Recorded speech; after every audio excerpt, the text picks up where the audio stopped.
So it turns out I may have a slight addiction to social media. If you'd like to interact with me in our community or even throw some theories or topics my way, in the description you can find the link to my Twitter and our community Discord server. I'd really like to hit 1,000 followers on Twitter and 400 members in our Discord server, as we're really close to hitting both. So your support towards our community would really mean a lot to me.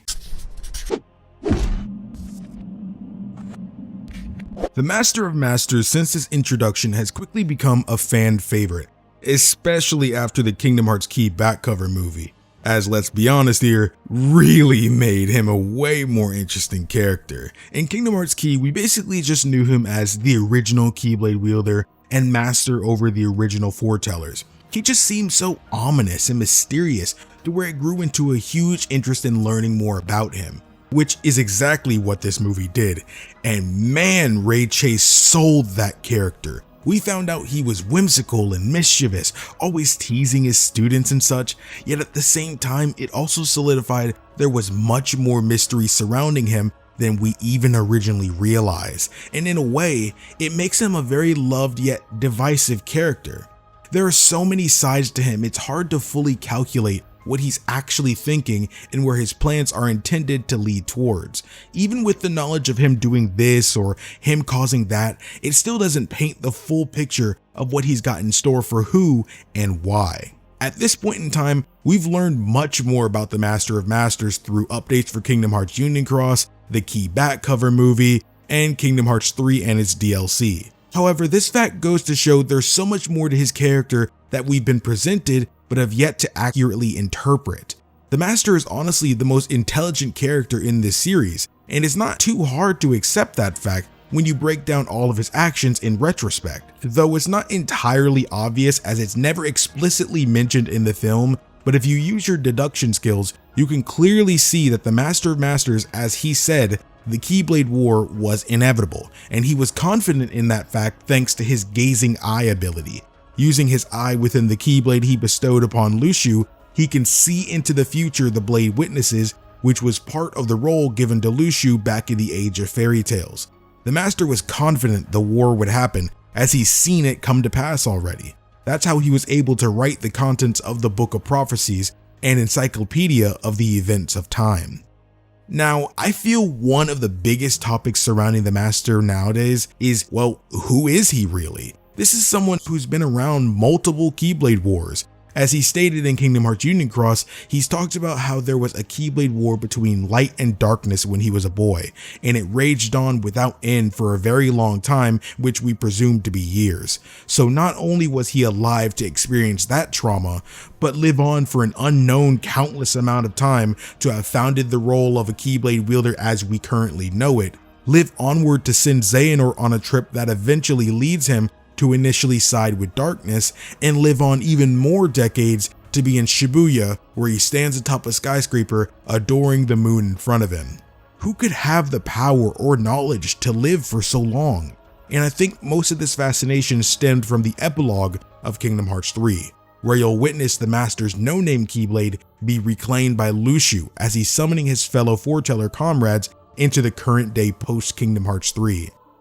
And during this, it's revealed that Xigbar had been Luxu the whole time, and that he's been transferring his heart into different bodies for a countless amount of years, passing his Keyblade down from master to apprentice, until he found the Dark Master, who will appear to reenact the Keyblade War that shall come to pass. As I'm sure everyone who's watching this video had originally reacted, we were losing our minds finding out Luxu's real identity. But at the same time, it made us wonder who the Master of Masters really was, as we begin more and more often to see characters from the present being in the past. It started off with Ventus showing up as one of the Union leaders, Marluxia Somebody Laurium also being a Union leader, Elrena Larxene Somebody also making an appearance, Ephemer helping Sora towards the end of Kingdom Hearts 3 from who knows where he is. It's just had many fans thinking, well, at this point, with all these revelations of this person being that person, or this person from this time yet currently being in that time with seemingly no recollection of anything in their past, at this point, who freaking knows? Maybe the Master of Masters is actually Sora. Now, I have my own feelings about this theory, that I'm sure at least some of you may already know from past videos and live streams, and honestly, I plan on making a video on my thoughts on this theory within the upcoming month, so I won't touch upon any theory of who the Master of Masters is behind the mask, because despite what the video title says, this isn't exactly about who the Master of Masters is, but the situation revolving around who he may or should be. Fans for over a year now have done nothing but speculate about who he may be and why, but at the same time while doing that, I don't think people realize the importance behind his quote-unquote identity. And honestly, I think it's that the Master of Masters' identity doesn't actually matter. I know you could properly dispute this point by saying, for example, Riku is the Master of Masters. Then that is relevant to what may happen in present Riku's future to turn him this way. And to a degree, you'd be correct in saying that. But on a fundamental level, what does the face the Master wears change how he needs to be handled? It's almost as if with his identity being revealed, it would suddenly change his personality to be a pseudo-warped version of whoever from the present day he may be, which honestly just wouldn't be the case. And if it somehow did for some Nomura reason, not only would that just be a horrible idea, but it would also demean and take away from the character who's been established as the quote-unquote Master of Masters.